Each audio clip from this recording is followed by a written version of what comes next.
Presented by PK Sharma films channel. एक बार जोरदार जयकारे लगाइए, बोले शंकर भगवान की। क्योंकि ये माँ का दरबार है और इस दरबार में सारे देवी देवताओं को बारी बारी से बुलाएंगे। तो महाकाल के कौन कौन भक्त हैं? सब लोग भोलेनाथ जी को मानते हैं। क्या बात है, बोले सच्चे दरबार की। आइए हम और जया जी मिले हुए हैं एक बड़ी प्यारे से गीत।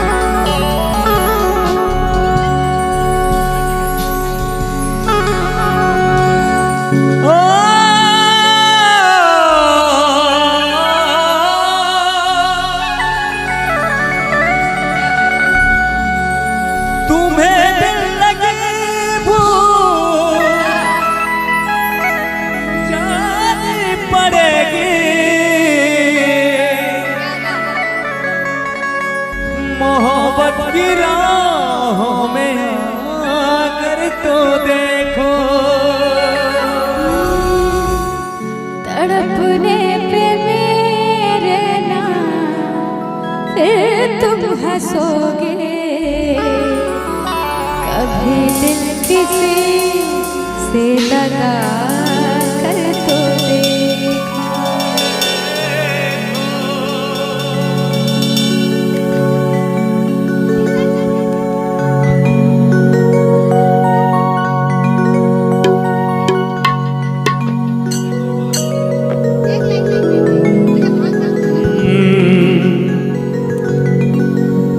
पहले तो गौरव ने समझाया नहीं, जया जी इधर आइए तो। पहले तो गौरव ने समझाया नहीं मुझे, मुझे रोग लगा दिया। भोलेनाथ जी को भांग खाने से रोकते हैं। सबको साथ देना होगा, हाथ उठाकर ताली के साथ। ताली के साथ। 1 2 3 4 आप सभी ताली के साथ। जय हो भोले।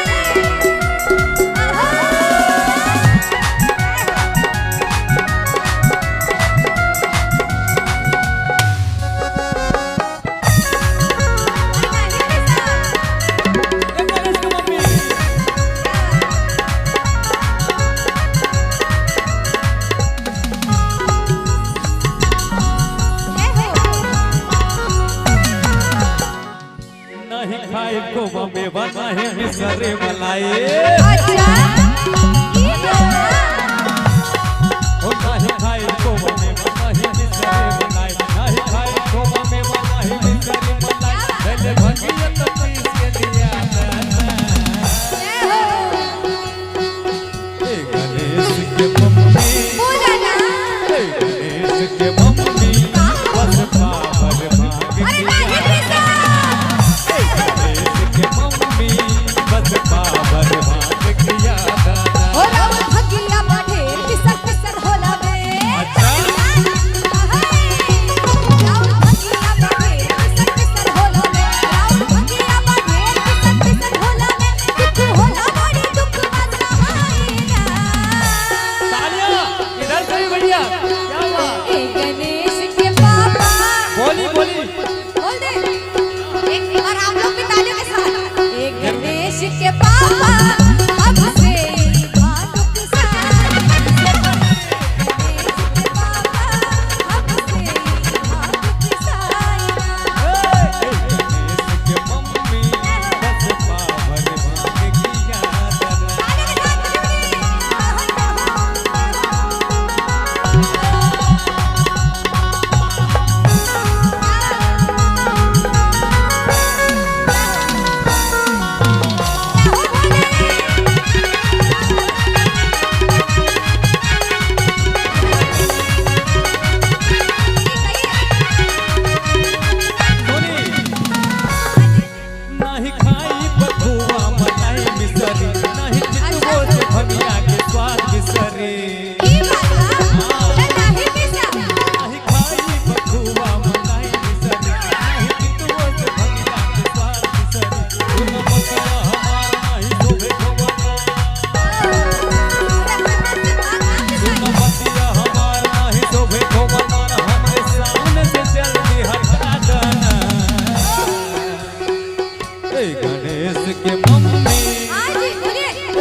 बस पावर मांग अरे की नहीं राजा। पीसा। गणेश के मम्मी बस पावर और कहना है मांग की राजा।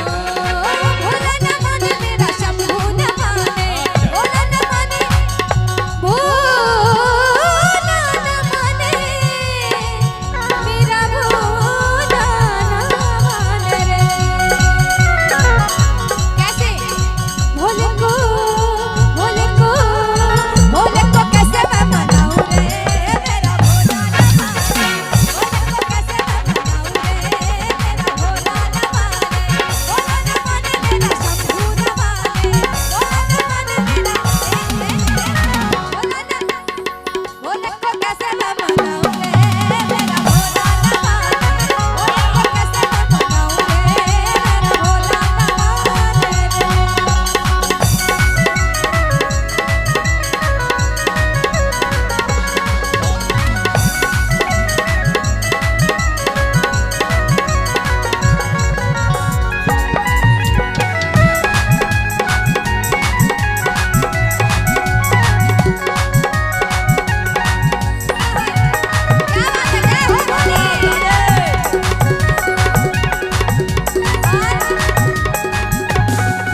वो चाहे राजी होई चाहे होई नाराज ए जी हर काहे पे सब चाहे राजी होई चाहे होई नाराज अंगिया पे सब न सुन ही रहु वाला काजी बने अखलाल हम सब खाया बाग छोड़े आना सब नसाई रे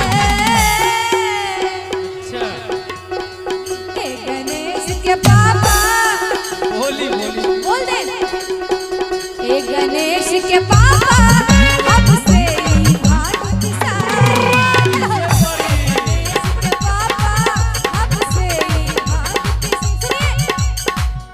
इधर वाले जो बैठे हैं सर बस आप लोग हमारे बाएं सर। इनको देखिए, ये देखने में बड़े शर्मिंदा लगते हैं और ऐसे जब मुस्कुराते हैं तो कसम से गोविंदा लगते हैं। हाय हाय हाय। तो एक बार ताली हो जाए और मिलकर आप जोर से कहिए जोरदार। कि हमरे भोले जी बस्ती में डोले की खा के भैया के डोले, की खा के भैया के डोले। ओ हमरे भोले जी, ओ हमरे भोले जी, हमरे भोले जी बस्ती में डोले की खा के भैया के डोले।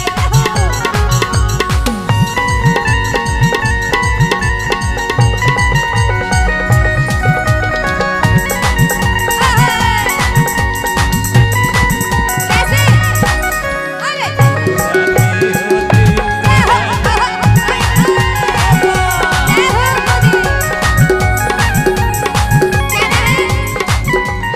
अरे हीरो से मोती से फूलों से कहना तुझको सजा देगी, हीरो से मोती से फूलों से कहना तुझको सजा देगी।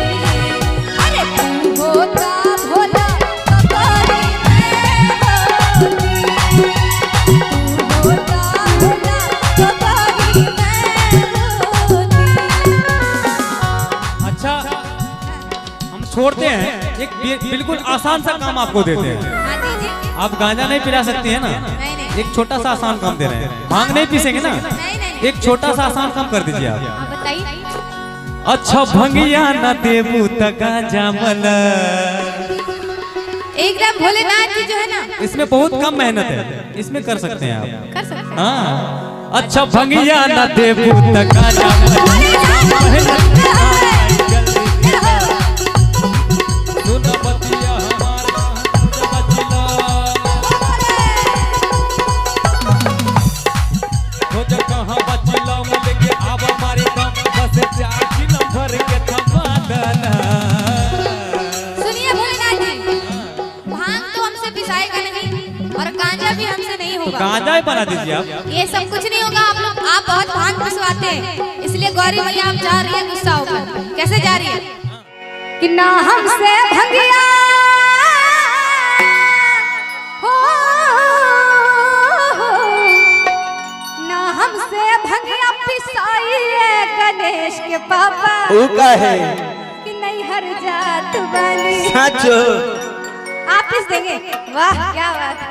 कोई तो मेरे फेवर में है। उहे सौतन आइए जोरदार तालियों के साथ कैसे 1 2 3 ये वो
भंगिया हमरा दे बाए तो गौरा माई तोरा छोड़ देबी भंगिया तो हमरा दे बा गौरा माई कि अबरी छोड़ देबी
घंटा गौरा माई तोरा रहे के खुआ नहीं चाहिए हमरा भांग के गोली के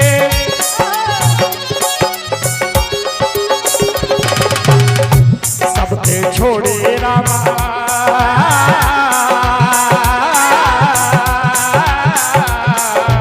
भैया एक मिनट सबके छोड़ी गौरा माई तू हमरा के अंगना के सबको बोल रहे